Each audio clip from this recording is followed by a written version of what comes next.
As Atsu sat by the bus window, lost in thought, his future felt uncertain until he saw her.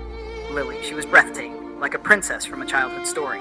The moment he laid eyes on her, his heart whispered, "She's the one." Fate seemed to agree. Over time, they grew closer. They talked, laughed, and exchanged numbers. Soon, bus rides weren't enough.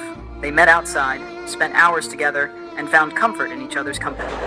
With every passing day, Zatsu's love for her deepened. He dreamed of a life where she would be his forever. But nothing lasts forever. One day, his world shattered. Lily's family arranged her marriage to a soldier.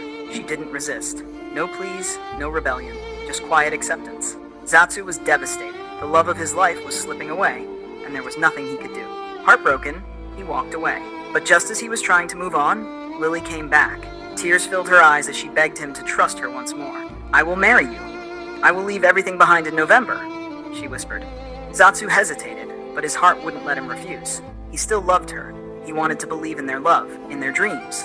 And so, they rekindled their relationship, meeting in secret, sharing stolen moments. Then one day, she told him something strange. "According to astrology, if I marry, my first husband will die." Zatsu laughed, shaking his head. He didn't believe in fate and superstitions. "Then I'll prove them wrong," he said. "I don't care about any of that. I only care about you, about us." No matter how many times she tried to change his mind, he wouldn't let go. His love was too strong, and so they married. No grand celebration, no witnesses, just them in a quiet church making vows only they could hear. To Zatsu, it was real. It was everything.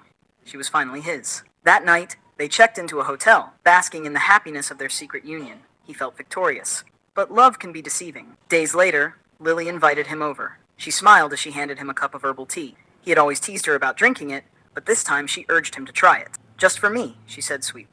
Laughing, he drank, without question, without hesitation. Minutes later, a strange sensation crept through his body. His stomach churned. His head spun. A wave of nausea hit him like a storm. His vision blurred.